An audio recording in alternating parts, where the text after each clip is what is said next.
ultra Tuscan orange grapefruit. My God, America is imploding. Hello, everybody. Welcome back to Multiplex Fanzone debate. This is our first match post Mayhem at the Multiplex.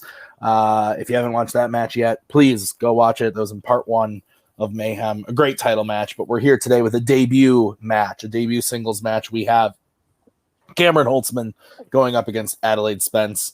A couple of people that asked me a while ago if they could enter the league. Thought this was a good opportunity. So winner of this will get to do something special. We'll tell them later. So on the judging panel today, we've got Cody. Cody, how you doing? So special, I don't even know what it is. This is like, I think the 6th or 7th Circle of Hell in Dante's Inferno. I'm not sure. Things that I wish I never signed up for, of watching these two argue about movies against each other. Both arguably have trash takes at times, so it's going to be interesting to see what happens. I'm excited to have to sit with all you guys and find out how bad this could possibly get. It's true. Brian is also here. Brian, how are you? I'm kind of feeling the same as Cody. I mean, I agreed to do this not knowing who the competitors were. But the good thing is I tend to disagree with both of them on most things, with the rare exception. So I can judge just by the debate. It's fair. Yeah, I usually just send out the message, hey, can you judge tonight? Because if I say who's playing, sometimes they'll say no. So this could also be a retirement match, because if Holtzmann loses to Spence, I don't know if we'll see Holtzmann around anymore. It's fair. It's fair. All right, well, let's bring him in. We'll start with Holtzmann. Holtzmann, welcome to Fanzone. You are debuting now. You've now officially played in all of the leagues on the channel. How are you feeling about the match? I feel like I didn't play sports. No. We don't talk about that. No, I'm excited. Yeah. You contacted me like over a year ago, I think, when you were doing the tournament in like the summer, fall of last year. And I was like, hey, I'm working 12-hour days. This might be a bit much alongside trivia. And then I kind of forgot about talking to you about getting back in. And then earlier this year we were hanging out and I was like, hey, Tim, remember how I was going to play? Is that still a thing I can do? And then it turned out there was only apparently one other person on the debut list. Oh, no, there's more. Just these were the two that I wanted to see. Fair enough. Yeah, no, I'm excited. I think these are some very interesting questions that we have here. Because the thing is also, like, Spence and I talk a lot outside of this. And we, even after our picks were made, like, briefly talked about, like, our picks. And we both picked things that the other were initially thinking of picking at some point. Oh, my God. It's going to be interesting. Collusion. Yikes. We'll bring in Spence. Spence, how are you feeling about the match? Oh, man, I can't wait to lose to another Kingston because I can't beat any fucking one of them. It is funny because I think I actually signed up when we're on call together, and you're like, you know, if you get in, you might play Holtzmann your first match. Like, oh, I think it was the same call. Yeah. Like, I'm excited today. I really enjoy the questions that you picked. I'm not confident in my ability, but I'm just hanging out with Holtzmann, and I just get to lose. So nothing's different. Awesome. Well, here's how the show's going to work. The players drafted 4 categories. We gave them 4 questions based off those categories. They are going to debate them. They will have 1 minute to open their argument, followed by a 5-minute free form, which will then be followed by a 1-minute closing. Then Cody, Brian, and I will write on our handy-dandy boards who we think won that question. 2 out of 3 wins the point. First person to 3 points wins the match. Are there any questions from the competitors as we get started? No, I don't think so. Alrighty then, let's fight.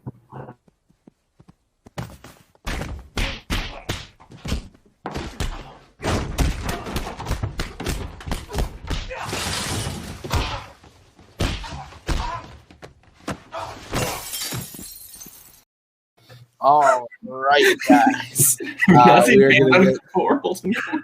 We are going to get started with your first question, which was in the category of Star Wars, drafted by Spence. And the question is, what is the dumbest moment in a Star Wars movie?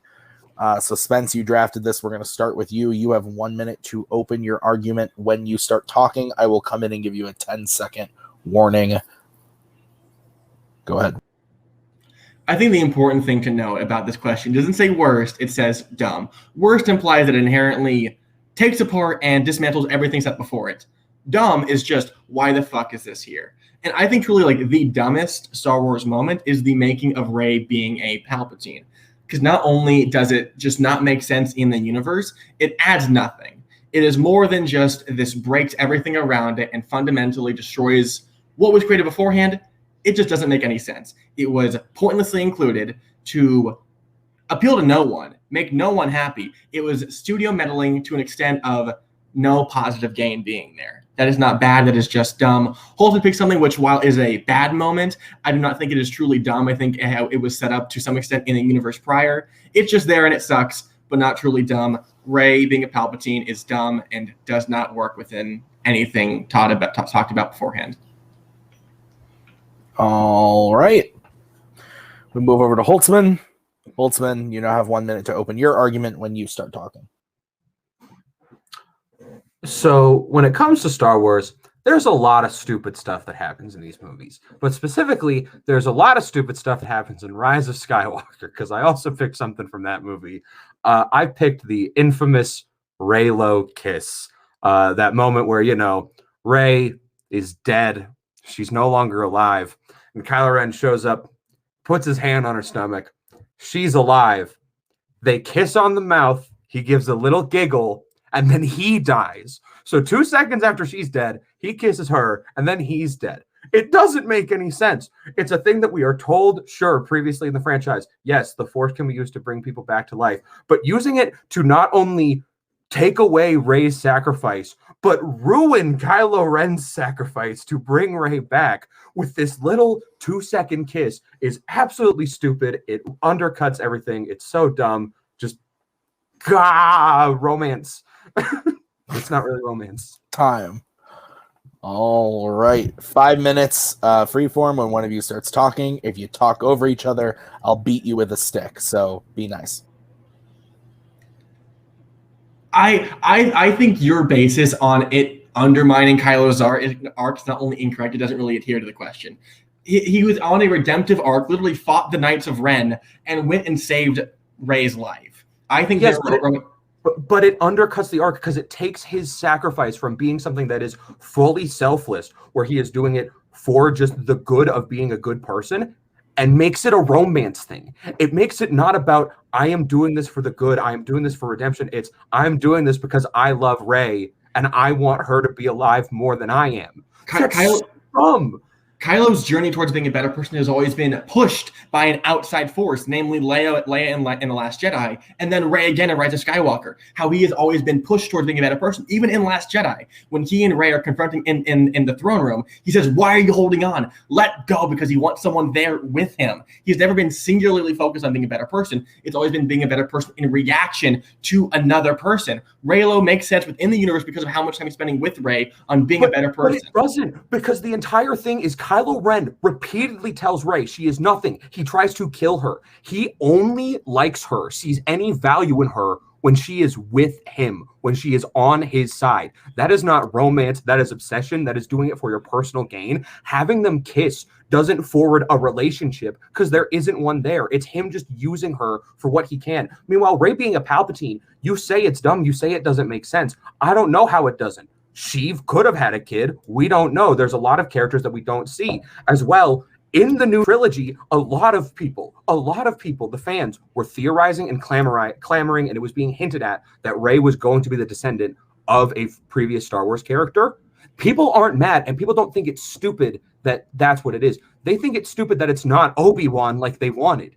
It's but, not but you're agreeing. People are disappointed by it. But you're agreeing that it's dumb is the issue here. And not only that, I think we have a history of bad romances in the Star Wars universe. Speaking of bad romances, if you do the math here, Sheev had to have a kid, like her father or mother, when he was old crusty after Lightning fied. That is also really dumb. Who wants to fuck crusty old like wrinkly face Sheev? That is a basis of dumb that you would deliver on top of directly contradicting some of the best moments of The Last Jedi.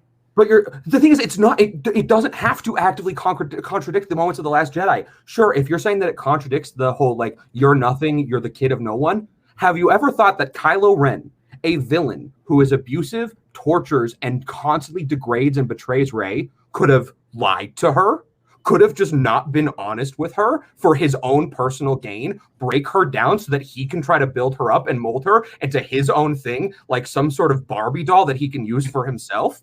But here's the thing, like again, if that's what he's trying to do, then them kissing is even stupider and creepier. Well, again, like the dumber argument comes with like him knowing is already pretty dumb, so I don't think that would be a part of it. But even if he did know, the issue there would then become, why would he not tell her if he wants her to join her in the Sith? Any purpose. He doesn't do it until it serves him a purpose. He is a villain. He does villainous things. Lying goes along with that. Why does he tell her? Because if you look at the scene, he thinks it will benefit him to tell her this information at that point. He thinks it will do it because it proves his point that they are a dyad in the Force. He even says in the film, we are a dyad. You are the child of Palpatine. Or the grandchild of Palpatine, I am the grandchild of Palpatine's greatest apprentice. We are the two forces that could come together and bring the Sith together. It's not stupid. He is making a very persuasive argument. It's very good.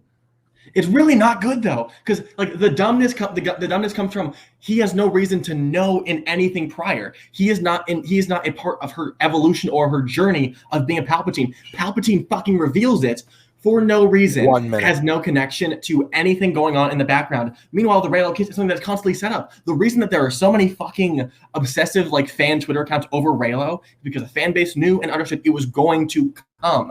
They knew it was happening. It's not simply bad. We knew it was happening. They didn't know it was going to come. They just wanted it because people want romance in whatever they can get, and it's the male lead, it's the lead male villain and the female lead hero. You see that type of romance desperate for all of the time. It's also creepy and stupid because like Rey was basically raised in the second half of her life by Leia and Han and Luke, and Ben is the actual child of Han and Leia. That's dumb. That's creepy. They're like kind of step siblings at that point. It's weird. It's this to me, this I don't know about you, but I'm not into that. To me, this is like the semantics again, where it's like bad versus dumb. I think that is bad, right? I think that is genuinely bad, right? I think the dumb truly comes from there was no reason for this to be in the universe. It's not set up. It has no basis. All right. Cam, you get to close first. You have 1 minute when you start talking. At the end of the day, I don't think Rey being a Palpatine, and especially the reveal moment where it happens, is actively dumb. The moment is actually really good. It's made a very persuasive argument by Ben. Ben has a reason to know it because he's told it by Palpatine, because the two of them are working together and have met for part of that film. He has a reason to know it. As well, things are teased that prove that Rey could be the child of someone, and not just someone, but Palpatine. If you analyze Rey's lightsaber motions in The Force Awakens, they match the specific thrust with how Palpatine fights in Revenge of the Sith when he fights against Mace Windu. There are hints there. It adds up. Reylo's kiss doesn't, like, you can say, sure, there's precursor of the fans wanting it. The fans wanting it doesn't make it smart. The fans wanting it just makes it a thing that they chose to do. It's stupid because there's no precursor. It's literally like a toxic relationship where he has abused, tortured, tried to kill her, and is actively hunting her. And they give a romance to a couple that is entirely based on being against each other and trying to murder each other. And they destroy the end of Kylo Ren's arc. And that's ridiculously dumb. Time. All right. Spence, you now have 1 minute when you start talking. The idea of a negative Star Wars relationship is basically all that we've seen. We've never seen a truly great relationship, and this only builds to that because the Star Wars universe is not built for romance. Even so, Kylo and Rey make sense. Not only do them being a Force dyad, balancing themselves in the universe, draw them to each other from a romantic perspective, they're also both there longing for connection their entire life. They've been separate and alone in the universe, finally finding someone who is there, who understands them, brings them together. That makes total sense. Dumb does not equal bad. I'm going to say this. Dumb means it does not make sense. Rey being a Palpatine, It was even when you go back to interviews, they did not know she was being Palpatine from the first 2 films. This one that JJ threw in their last minute to try and entice the fans, and it does not work. There is no basis in this beforehand. Fans were scrounging and said, "Oh, one lightsaber move is connected to her to Palpatine." That does not make sense. Rey being Palpatine not only dismantles the universe, it goes against everything set up prior in the other films. You were talking about ruining Kylo's arc. This ruins Rey's as well, and so her being the main character makes everything around it worse. Okay. We'll bring in everybody else. Gonna put you there. Gonna put you there. Okay. All right. Good job, guys. That was fun. That was actually a really good debate. I hate defending that movie. It's awful. I just appreciate that we got to do that in front of Brian, who likes The Rise of Skywalker. But it's not like his number one 3 out of film 5. of all time. Like, And I will say, those are both dumb points. I agree. All right, I'm gonna go first. I'm gonna go Cam on this one. I thought it was Spence actually started super strong, but Cam won me over in the second half of the debate, and I thought Cam's closing was really strong. I thought Spence kind of fumbled on themselves a little bit in their closing, but overall it was really good. Cody, we'll go to you. I'm totally shocked. Way to start the night off right. I went with Spence. I think Spence overall took the better approach to this one because I think overall dumb or bad writing basically works into that thing. I think the Kylo thing, how Spence set it up, was set up throughout the rest of the films. The Palpatine thing was just thrown in at the last minute, and it was a very dumb connection. And I think the waiting till the end to throw the lightsaber move in your closing and then have Spence try to debate that, like, that's just a dumb moment because I didn't know those pass through Jedi's. Time to get to I me. did not know that was a thing either. Brian really showed me that by grabbing a plastic lightsaber and doing it. Brian, you get to decide it. You know what? I actually ended up voting for Cameron. I mean, they were both good debates, but I think for me, the tiebreaker all came down to the fact that I think Spence was more debating a general plot point of the story, and he didn't talk about that moment. And the question is the dumbest moment, whereas Cameron was debating the actual moment of what happened as opposed to just kind of a general part of the movie. All right. So Cam wins point number 1. We are going to move on tonight. We're going to move on to the second question, which is in the category of actors and actresses. This was drafted by Cam. The question is, what franchise should Caitlin Dever join, and what character should she play? So this is going to start with Cam, since he drafted it. You have 1 minute when you start talking. So the character I picked for Caitlin Dever to play is Gwenpool, and putting her in the Deadpool franchise, which is now owned by Disney. So for those who don't know, Gwenpool initially came out as an idea of just a picture of what if Gwen Stacy was Deadpool. And it became super popular based on that one image alone, to the point where they got an entire comic about it, where Gwenpool actually became her own character named Gwendolyn Poole, who exists basically in our own universe where comics exist, and through multiverse ends up in the universe of the comics alongside a bunch of other characters, basically running around as though there are no consequences and being a proto-Deadpool, but instead of being incredibly vulgar, incredibly inappropriate, and all that stuff, she is basically committing violence and also loving rainbows and unicorns and all kinds of stuff like that. Now imagine in a world where Deadpool is now owned by Disney. We have a character who is brought in to basically be the new Deadpool for a family-friendly PG audience, where she is being rainbows and unicorns and all that. Can you imagine the satire? Can you imagine the jokes? She would give an incredible performance of it. The character needs to be in this franchise. It would be perfect for the new era of Deadpool with Disney. Time. All right. Spence, you now have 1 minute when you start talking. Dever is one of the greatest up-and-coming actresses we have working today. She has so much potential, and I want to give her potential in one of the most important X-Men characters of all time. As they transition into the MCU, they need a Kitty Pryde. She's one of the fundamental members of the younger X-Men. After Xavier School is set up, she is someone who comes up and is important to the evolution of the entire franchise going forward. Not only that, has an incredible place in the MCU. I'll get into it later. Gwenpool is an awful character, genuinely poorly written. Holzmann gave you a bastardized version of her, and I'll break that down later. But Kitty Pryde is someone who has changed a lot over comics, and is someone who has a long-standing place in the MCU overall, who can go from Sprite to Shadowcat to every evolution of her character, because Dever is someone who I never want to stop acting, and this is a role where she can act and keep developing as a character and an actress over many, many years. That's it. All right. Giving up about 15 seconds. you now have 5 minutes freeform when one starts talking. Yeah, Gwenpool is an awful character. In my own research of her, she had one good arc in her first ever publication, and everything since then, she has been a bastardization of Deadpool. She's not her own version of it. She's simply taken his quirks and lost everything that made her original. You trying to adapt her gets one comic arc and nothing else. You have so little to go off of. She would just become Deadpool 2. See, but the thing is, that's not even the case. You still have this core character. As much as the stories may show similarities, the character still exists. The character still has those traits. The character still has a place to satirize where Deadpool is now by acknowledging, hey, we have a teenage girl who is less inappropriate, less vulgar, more childlike than Deadpool, who can do this in the Disney era. Now, I'm going to make the obvious argument here. Yeah, we've seen Kitty Pryde before. We've seen it done. And frankly, Kitty Pryde is a character that on screen has proven not to work. Days of Future Past, her biggest comic book storyline, was rewritten so that she was no longer the main character of it. Her only other really big comic storyline that is just about her is the comic book series Kitty Pryde and Wolverine, which is about her and Wolverine going together and coming of age while the two of them are together. We've never seen a young female superhero come of age with Wolverine before. Like, you're not something new. We've seen this before.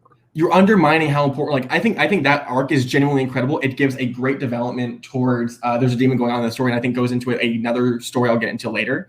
But I think Kitty Pryde herself started off at such an earnest place, and her presence in Days of Future Past was butchered. Because if you read the original comic, that's not what she was. Wolverine. Yeah, we can't do Days of Future Past again because it's already been done. We can't give her biggest story. It's already been taken.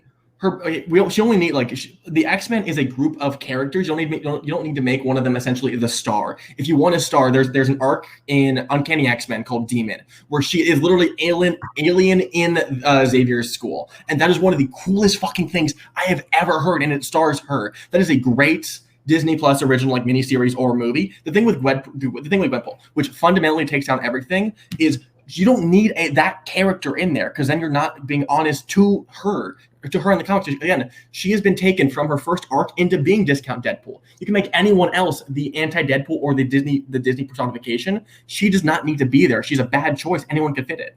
But she's not a bad choice, and I think she is uniquely fit to do it, because Gwenpool is a character who goes from showing up and having this comedic sense that we've seen Deaver do in movies like Booksmart and Laggies, where she is this comedic force who just comes in, is kind of reckless with no abandon and doing whatever she wants, and then she slowly has to realize that the actions she's doing have consequences, and that her brother, who also gets taken into this multiverse with her, is now stuck working in a crime family and has to try and rescue him. Are you kidding me? That is an emotional arc that can give you both comedy and tragedy. The biggest thing is, you said it yourself in your opening, Caitlin Deaver is one of the biggest up-and-coming actresses of our generation. Why do you want to make her one of 25 X-Men in a franchise that already has 56 other superheroes? Well, you can put her in a franchise where she would get to be the second lead, get to have a big portion of the movie to herself, and do her own things.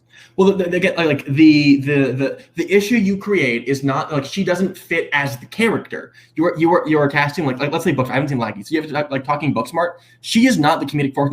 She is the straight man. She is the one who Rainey Feldstein bounces off of. You're asking her to try and be comedy next to Deadpool. You can't have that two big characters clashing heads. It does not work in storytelling. You have so many characters in the Deadpool franchise who are doing comedy up against Deadpool, and they are succeeding. You have Blind Owl, who is making very funny jokes, despite the fact that they took that character and bastardized Blind Owl from her comic book origins. Speaking of which, the Deadpool franchise, lacking in any strong female characters, because Blind Owl was taken from a cool badass in the comics and just made to be someone who calls Deadpool a bitch. Vanessa just exists to be killed or kidnapped to motivate him. Domino has the most ill-defined powers and personality of anyone in any of the X-Men movies. Negasonic Teenage Warhead is incredibly underused. Gwenpool can match Deadpool in both character and in ability, and that is what you need.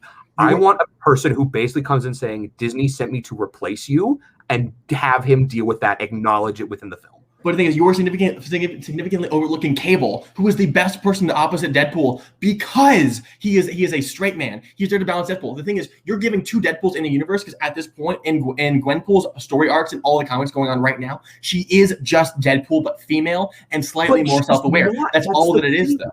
Here's the thing, though. Kitty Pryde is not only fundamental to the growth of the X-Men, she's important. She is there for important character developments in Wolverine, Storm, Iceman, Magneto, and Emma Frost. We have never seen a good version of on film. She is fundamental to the importance of the X-Men overall and is there to push them in the MCU to the importance that they need. Time. All right. Spence, you get to close first. 1 minute when you start talking.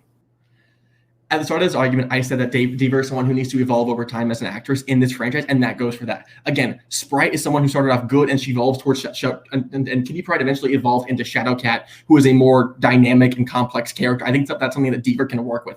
Gwenpool is a one-note character who exists in a Deadpool universe where she is just Deadpool and is just making different but the same kind of jokes. There is nothing there that goes on that Deadpool can't already fill, and she is a character who cannot be replaced by someone else in the universe. Deaver is such a dynamic actress that putting her in a character role position where she doesn't even fit the role in a universe where she doesn't fit at all, it is directly contradicting not only the Deadpool universe, but her as an actress. You are setting her back, whereas Kitty Pryde is someone who is so dynamic that only Deaver even, is someone who could bite into this role and make it as strong and deep as it is meant to be. All right. Finishing up 10 seconds early. Move over to Cam. 1 minute when you start talking. I think the biggest problem is right off the gate, you are clearly underestimating Deaver as a comedic actress. Deaver has shown comedic chops in Laggies, in Booksmart, even in her tiny role in The Spectacular Now. She's really funny within those few moments. Deaver and the character also gives her the chance to do those emotional moments. The thing with Kitty Pryde is you told me, hey, here's why Kitty Pryde is important. Here is what Kitty Pryde is. You did not tell me whatsoever how Kitty Pryde fits into the MCU. You just said Kitty Pryde is one of the X-Men. Here are some stories. No way to incorporate it. This is a thing we could do. I have shown you how Gwenpool goes in, where she fits, how she is specifically needed for the modern era. You also keep undercutting Gwenpool as a character and completely just committing erasure of the modern critically acclaimed comics that she's been in. Kitty Pryde relies on a lot of other characters, like you said at the end, that we've already seen. Why can't we get something new? We have the chance to do something fresh, do something we haven't seen in the X-Men movies before. We don't need another Kitty Pryde. We need something new. Time.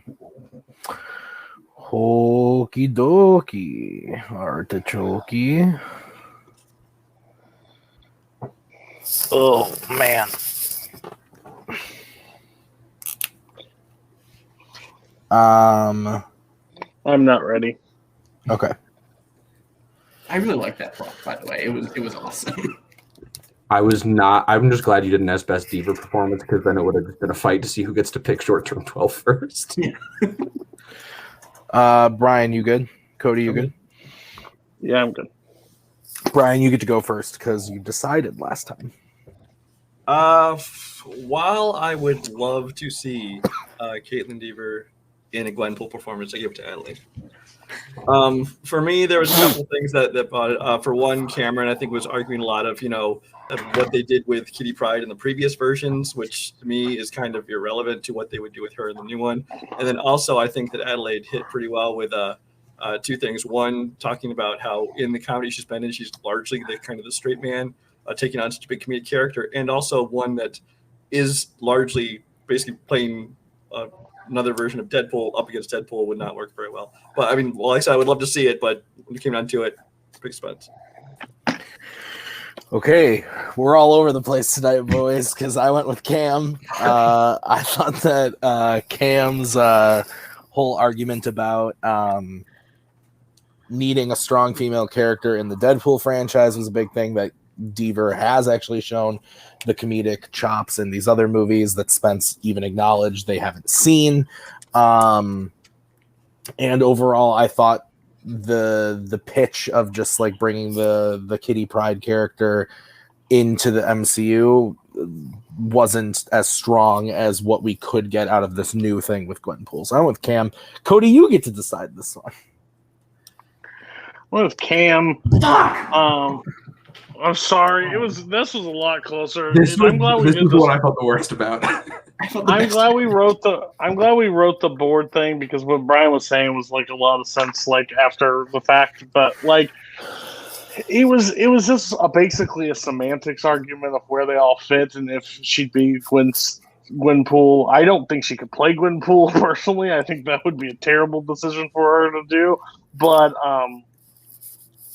I think Cam overall sold it, and I think basically I don't think I needed to where it fits into the X-Men, but it would have been maybe a nice push for you. I don't know, but you gave some estimates, but not current plans. But yeah, it was tough. It was close. All right, so we're gonna move on to question number 3. Spence does need to hit this one in order to stay in the game. If Cam wins this one, it will be a knockout. So the question is, in the category of directors, what is the best Kubrick movie to watch with a group of friends? Spence, you drafted this, so you get to go first. You have 1 minute when you start talking. When you think of like the most fun directors to watch, it's obviously Steven Spielberg, some fucking Marvel people, and Stanley Kubrick, right? He made one of the comedic masterpieces, one of the best comedy films ever released, Dr. Strangelove. It's a film that was only matured with age. I think it's a movie that has gotten better and better and better over time, where you'd imagine like something made in response to the Cold War would have been lost, but apparently in modern American politics, it really hasn't, and it's gotten a lot worse. And it's something I think that remains very socially relevant, as well as Peter Sellers' performance, as well as everyone else in the film, had incredible roles, and it's also really layered. And Kubrick isn't a very funny writer. He's someone who writes very strange, great dramatic work, but his screenplay here is genuinely hilarious, both on a highbrow and lowbrow perspective. It offers every kind of comedy that you would want, and it's one of his most watchable films, and it's also relatively short. So everything going for it. All right. Cam, you now have 1 minute to open your argument when you start talking. So when you think of a movie that you're going to watch with your friends, there's really 2 classes of movies that are really enjoyable to watch with them. One is a really good movie that you have a lot of fun with that you can enjoy. And the other is a movie that is so bad that you can actively make fun of it and have a really good time with it. I picked a movie that is somehow both, which is the critically acclaimed, well-loved fan favorite, and also Razzie nominated The Shining. The Shining is one of the most iconic horror movies of all time. It has some of the scariest moments in any horror movie, and watching horror with your friends can be a lot of fun, especially with friends who have never seen it before. You get to see their reactions. You get to see how much they freak out at these things they've never seen, like the elevator full of blood, like those creepy little Grady twins, like the scary old naked lady in room 237 who turns from a hot woman into a grandma, and Jack's just insane descent to madness where he's trying to kill them with the axe and go into the maze. You get to see all these reactions from your friends and really enjoy your time with it. Or you can just make fun of it if you don't think it's a good movie. All right. The Shining versus Dr. Strangelove. 5 minutes when one of you starts talking. I really don't like your argument of, if it's bad, you can make fun of it. It goes for any movie. I think in particular this one, like, I have a lot of issues with it. Namely, I don't think it's scary. I think that it actively undermines its horror with both its length, and I think Nicholson's performance does not hold up. But I don't think your argument of, if it's bad, you can make fun of it, works for The Shining. It works for any film. I can make the same thing. I think it's black and white aesthetic, and it's old-timey dialogue, and its weird sounds. Like, I can make fun of that too. But the thing is, with a horror movie, if a horror movie is bad, it becomes inherently funny because it's supposed to be scary, and it's failing so much that it becomes funny. With a comedy, if the jokes aren't landing, it's not so bad it becomes funny again. It's just boring, and you're upset about it as well. Dr. Strangelove is like a very subtle, very dry, very slow burn comedy for most of the movie. Like the first 45 minutes of that movie are very slow paced and not very full of jokes. It's not a fun movie to watch with your friends, especially with the style of humor it has. When you watch a movie with your friends, you want to talk with them. You want to make jokes with them. How are you going to talk with them when a movie is so dialogue heavy that any conversation you try to have during the movie will cause you to miss out on what's happening?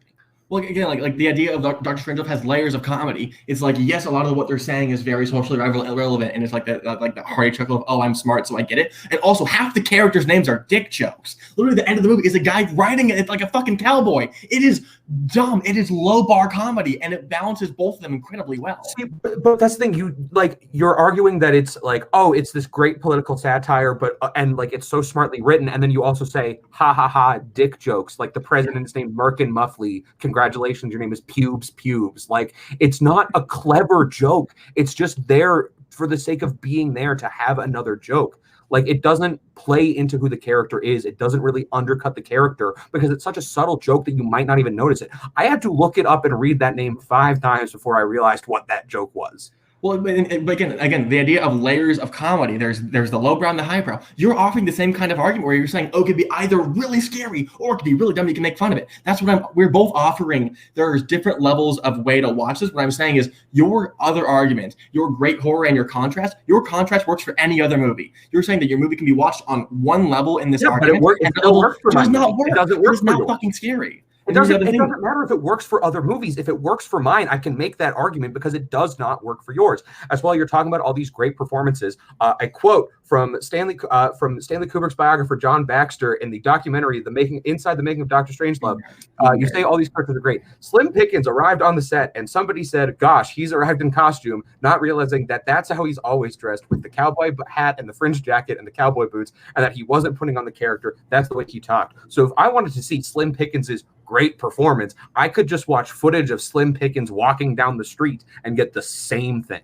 Misunderstanding does not affect the overall quality of the film. The mother from Carrie thought that movie was a fucking comedy, and so gave one of the greatest horror villain performances of all time. I think, like, going back to your opening statement, you said this movie is there, and you can rewatch some of the classic moments, like the elevator of blood, or the twins, or him through the maze. Guess what? Those were all in Ready Player One. You think kids of our generation who watched that said, "Oh yeah, this is pretty. Oh, I know this already," and they lose the thing? And I can say from experience, I watched this with friends. I showed it to my girlfriend and her friends for the first time. They all hated it. You know why? Because they had seen it on fucking TV and everything parodied it. You would lost what is special. The Shining is so quintessential to pop culture. They don't give a fuck about it because they've already seen versions of it. Dr. Strangelove is still unique to a first-time experience. It's still unique to everyone watching it. Like, the problem is, like, first of all, with The Shining, like, saying that other movies have copied it doesn't take away from the fact that it's great. It's iconic. There's a reason people are copying it, and it's because people love it. It is a higher rated movie than Doctor Strangelove, according to Letterboxd. Like, it is a critically more well-liked movie. As well, there's all the stories behind it that you could talk about with your friends during the movie. Oh, is there a part that's dragging? Cool. Let's talk about the fact that Kubrick hid hints to the fact that he could have faked the moon landing in this movie. That's something interesting that makes it interesting watching with your friends. The other thing is with Doctor Strangelove is, like, you pointed out, it's very political, and it's almost too real nowadays. Like, it's not a relic of a bygone era. There's, in the past few years, I don't want to make this extremely political, but people got kind of sick and tired of watching idiots be political. We were in another Cold War. Like, I understand, like, but you're saying, like, oh, it could take moonlighting. It's the same atmosphere as the guys like, hey, did you know that Viggo Mortensen broke his toe kicking the helmet in the two towers? It's just there. Nothing's fucking happening. Here's an interesting fact. I also, your fucking Razzie argument bugged me so much because it's like, saying a bad movie is there, you can make fun of it. It doesn't work. Any movie can do that because it was nominated for Razzie for attention. It works for mine, for yours. Keep the politics out of it. But I had to. Just saying, you'll get vetoed. This is Holzmann closing first. I had to think about it for a second. Holzmann, you have 1 minute to close when you start talking. At the end of the day, part of the joy of watching a movie with your friends is being able to interact them while you are watching the movie. Doctor Strangelove as a film is far too dialogue-based that you cannot talk and joke and have a conversation with your friends while you are watching it because you will miss things from the film. The Shining is not inherently dialogue-based. It is a movie that you can get by on visuals because the visuals do a lot of the heavy lifting. They give a lot of the horror of it. So you can have these conversations. You can talk with your friends. You can enjoy it. You have this rapport with your friends that you can get by with. You can see all these iconic and legitimately scary moments, like the elevator, like the chase through the maze. Here's Johnny is an iconic moment. Seeing the absolute terror in Shelley Duvall's performance is incredible. It's fantastic, and you can watch it and you can enjoy it. With Doctor Strangelove, there's just so much going on, so much back and forth, that if you and your friends lapse in your attention on it for even a second while talking, you will lose where you are in the movie. You will lose what you are doing, and it just will not work to watch with a group of friends if you're trying to legitimately have fun and not just sit there. Time. All right. Spence, you have 1 minute when you start talking.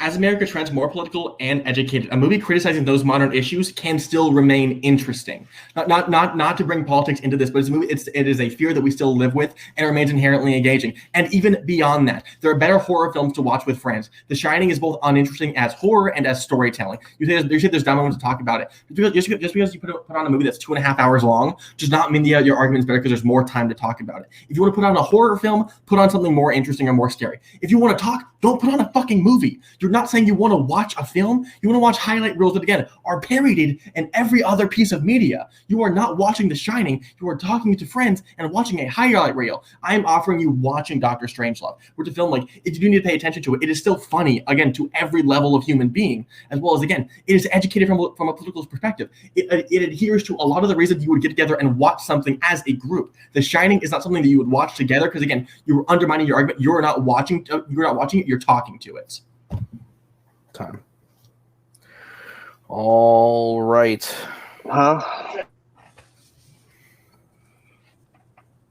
Sorry. You're good. Sorry for mentioning the word politics. No, it's fine. It's a political film. It's hard to avoid. No, I just meant, like, yeah, we'll talk about it. You can talk about the political aspect, but when you go into like the sheet, we just try to avoid that. It's movie trivia. Oh God. I'm ready, by the way. I'm not. I'm gonna. I'm gonna be on the wrong side of it too. It's not a big deal. I normally am. I always feel like I'm on the wrong side of it. Yeah. Whoever wins, we lose. Alien versus Predator. All right. Cody, you get to go first. No. Yeah. Yes, I decided. Yes.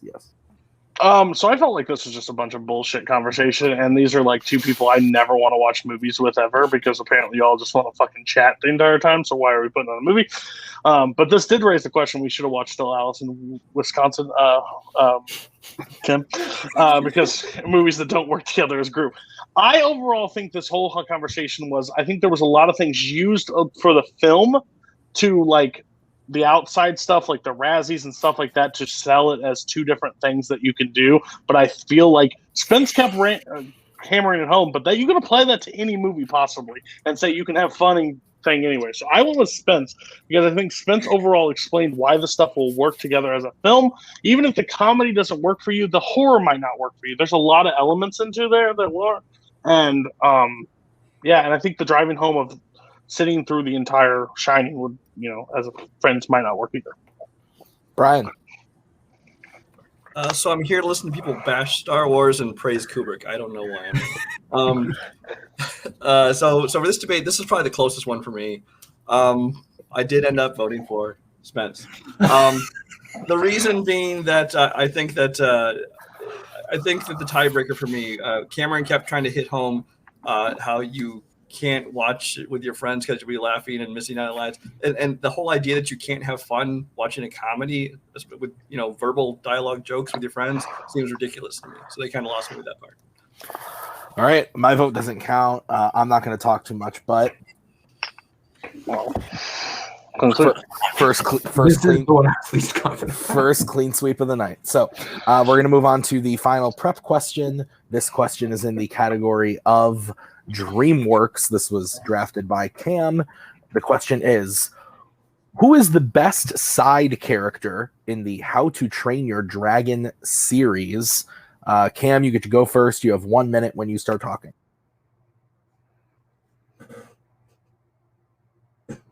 More than anything else, the How to Train Your Dragon series is a series about growth and redemption. And there is no character in the franchise who exemplifies this more than Stoic the Vast. Stoic, for those who don't know, is Hiccup's father. And in the first movie, he begins as this gruff, stereotypical, manly Viking who wants to kill all dragons and wants his son to just be the next version of him and change him. But as the films go on, he has a wonderful, marvelous arc of growth as a person, as a father, as a leader of a village, where he learns to not only accept his son for who he is, but accept that dragons aren't all that he thought he is, accept that he needs to change who he is, that he needs to grow and change as a person and become better for everyone around him, to make the world a better place and make it what it needs to be. He has this just beautiful arc. He has a strong conclusion to his character within the films, as well as a great cameo in the third one, as opposed to Spence's character. Okay. I don't even remember who Spence picked, but that was funny. Spence, you have 1 minute when you start talking. Holzmann picked Hiccup's mom or dad. I picked Hiccup's mom because I think at the end of the day, Stoic's arc as a character is one that we've seen copied a lot across media. His overall change is not only predictable, it's just sort of expected. I think that Valka, her role in 2, the best film, is inherently interesting because it proves that not only is Hiccup not the only one in the world who sees the good in dragons, she has helped nurse them and she has helped create like this vast world. Because in the beginning we thought like, oh, they're here and they come by every now and then. She fosters a colony of dragons and having to take care of all of them and see how each one of them. I think she expands the dragon universe more often than not. Like just like that. That is her big addition to the universe. I think that Stoic is a character who we knew how he was going to end up from the start of the film, and it expected. And then we both felt like the movie happened to them. He just fucking died. Valka, at least she saw through the third film. We got to see more of her develop. Stoic made one final sacrifice, and we just sort of lost him from there. Okay. Wait, Stoic dies? No, I'm kidding. I've seen the movie. Okay, 5 minutes free form. Not if you paused the movie early enough. All right. Okay. So I'll let you go first, all 3 debates. So I'm going to start first on this one. You say that Stoic dies partway through How to Train Your Dragon 2, and Valka at least sees it through to the third one. And that Stoic's is an arc we've seen. Well, Valka's arc from number 2 to 3 is her going from really cool, badass, I save dragons to, hey, what if Snotlout wanted to bang to Hiccup's mom, and really nothing else going for her character. She is completely undercut. She goes from being in the second one supposed to be like the greatest dragon trainer of all time, the greatest dragon rider of all time, to she goes on one dragon riding mission, gets her ass absolutely handed to her, which we don't even get to see the fight, and then returns home to be the motivation for the characters. Her arc is completely dissolved, and her character is brought to nothingness other than just being hot mom. I think the issue is like The Hidden World as a film doesn't really adhere to a lot of the supporting characters. It is mainly just Hiccup and Toothless journey. My issue becomes, I don't think that Valka is this legendary, one of the greatest characters ever made. I think you are overestimating Stoic's value as a character, because at the end of the day, he's a hard, gruff father who can't get with what his kid's doing, but then changes his mind at the end. That is the plot of every fucking coming of age movie ever made. You're not picking an original character. You're picking an insert to propel the story. I think Valka's like addition into he's not just an insert to propel the story. He is integral to the franchise, because if you think about it, he's borderline like the villain of the first movie for most of it. Hiccup wants to grow with this dragon, wants to raise it, wants to train it, and wants to be this. Who is the number one person who is against him in that pursuit? It's his father, who wants him to become this dragon trainer. It's not just about what Stoic's arc is with him growing, which is great, but it's also about how he affects the other characters within the franchise, and the fact that he is a driving force behind everything. As well, in How to Train Your Dragon 2, obviously there is one big moment for both of these characters, and it's when they reunite, and let's be real here, Stoic steals that moment from Valka. Stoic, "You're as beautiful as the day I lost you" is incredible. It's hard to remember even what Valka says in that moment. I'll give you like that's a good line, but I don't think Stoic's character is one that is inherently interesting. The question is, who is the best side character? I think that Stoic is a character who is not great. He's not good. He is just there. He's someone who occupies a role in a lot of storytelling to the point that I have a hard time getting invested, even in his death, because I genuinely don't know what he adds to the universe. Whereas Valka is fundamental in the evolution of it as a franchise, going from a singular film to one of the most interesting universes created in modern storytelling. Stoic is just there to fill a role in every other film.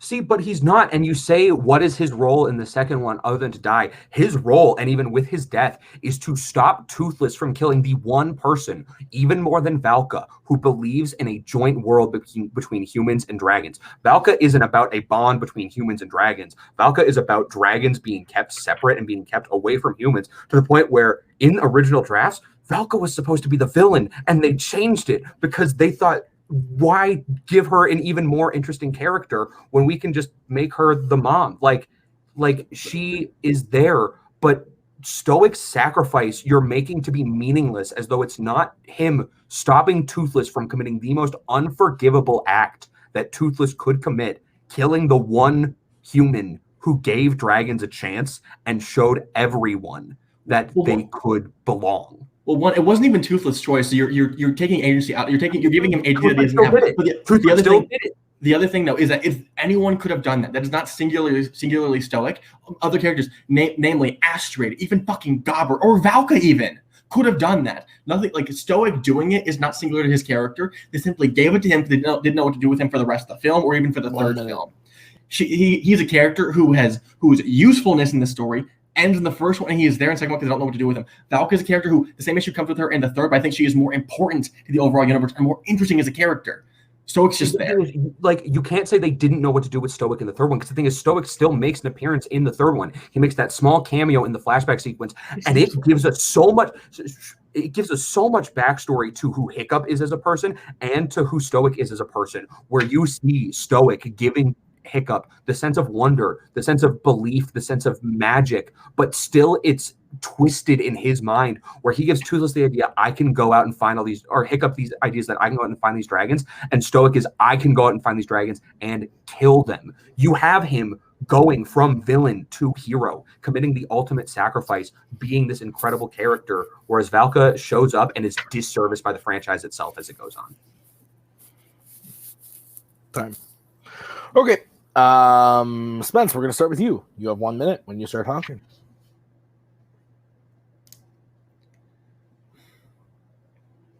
Holzmann's original pitch to the opening of this argument is this franchise about growth and redemption. I do not feel like that is true. I feel like Hiccup as a character did not redeem anything. Stoic's inclusion in that and his contrast to that is the only part of that franchise where it applies, and even then, again, I do not think it is wholly interesting or even necessary to the universe. I think he is a token dad character who you've seen across many other coming of age films and even most other films outside of that genre. How to Train Your Dragon is a coming of age film, and Stoic is someone who doesn't add to the narrative whatsoever. I think Valka is someone who, as we've seen for How to Train Your Dragon, expanding from not only the book to these movies, but also Netflix series and other adaptations, is someone who is necessary to the evolution of this universe. Everything that Stoic does in this does not need to be from him. He's a character who was there, and simply they conglomerated all these different story beats into a singular character, which does not make him interesting. It makes him useful. Valka is someone who is interesting everything she does, even if she gets one less film of development, she still does more in one film than Stoic does in 2.5. Time. All right, Cam, you have 1 minute to close your argument when you start talking. So the biggest problem with your argument is you keep saying Valka does these important things. Valka is a game changer. Valka is doing all these things, but you're not really giving specific examples. You're just saying, hey, she is introduced, and sure, there is this world around her, but there's this world around all of these characters. Dragons inherently exist around everyone. And as for your argument that Dean DeBlois saying it's not about redemption is false, it's not. I can quote with an interview in EW in 2019, he states that he even put Drago Bloodfist's Bewilderbeast into the hidden world so that he could show even the most evil killer dragons could be given redemption. Anyone, human, dragon, whatever, can be given redemption, and that is what Stoic is about. Stoic is the heart of the franchise because he is the character that gets the redemption arc. He is the character that goes from bad to good and goes from the ultimate bad of I want to kill all the dragons to the ultimate good of I will sacrifice myself to save not only my son, but to save the relationship between him and a dragon that can save everyone. He is the most important. He is the best character. All right. Bring in the judges.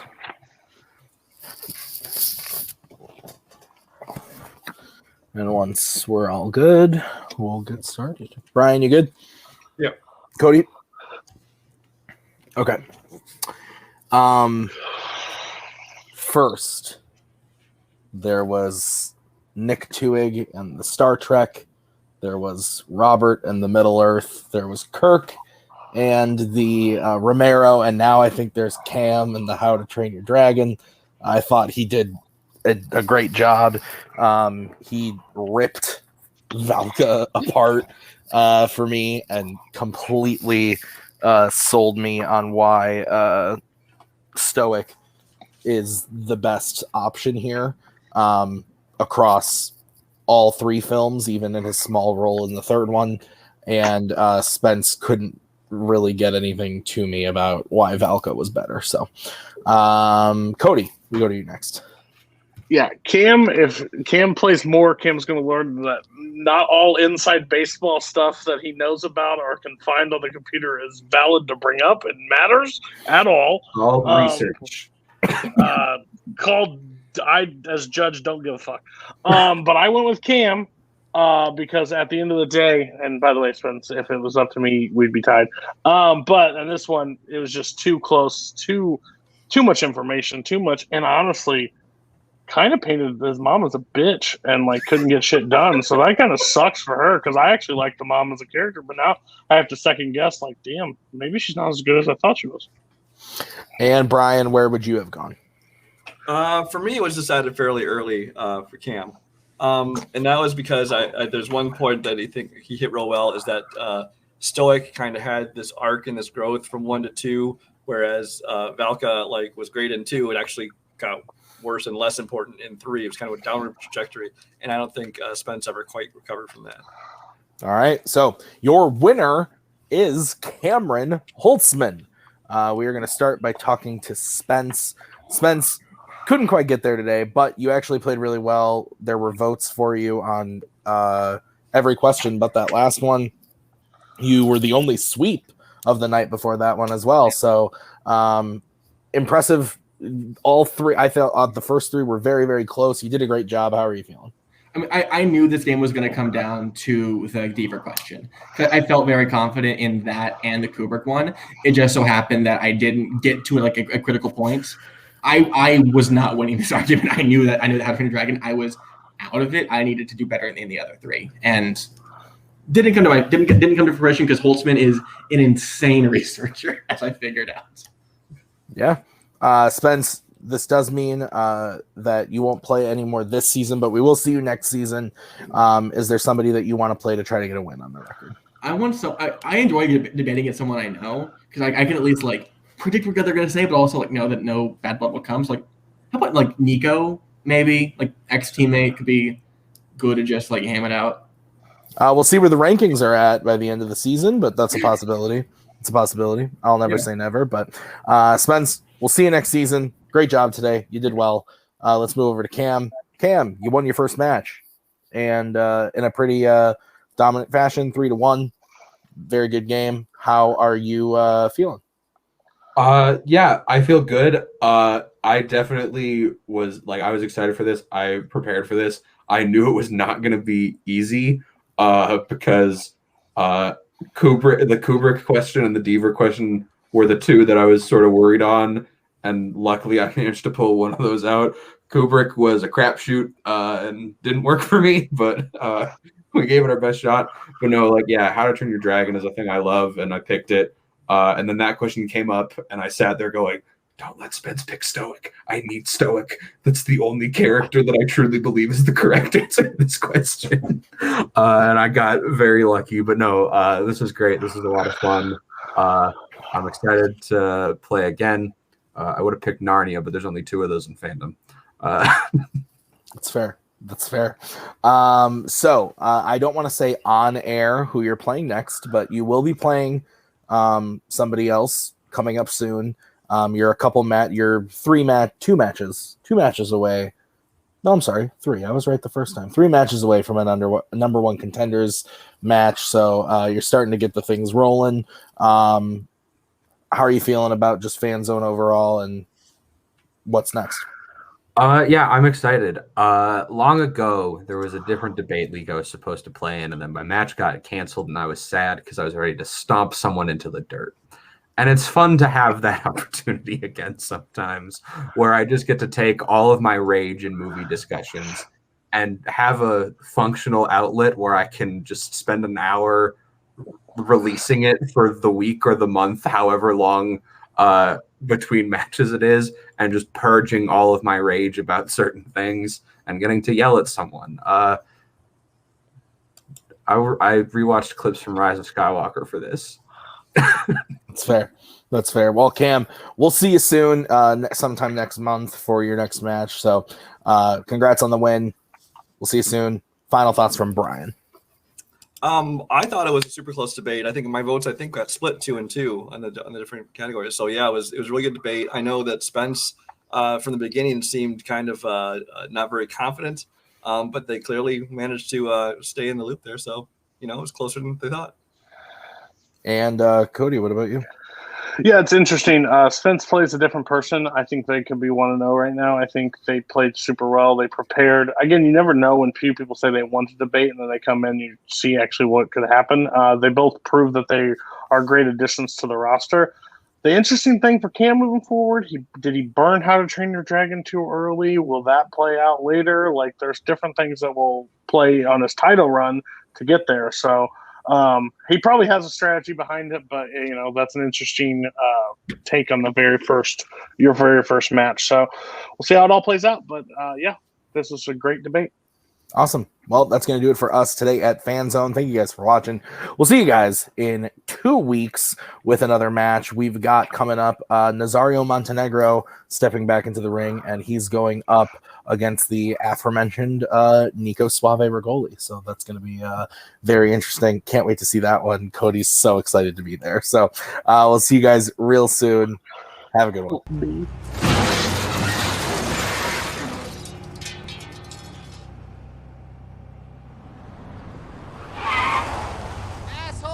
That's my bad. I was sending a tweet.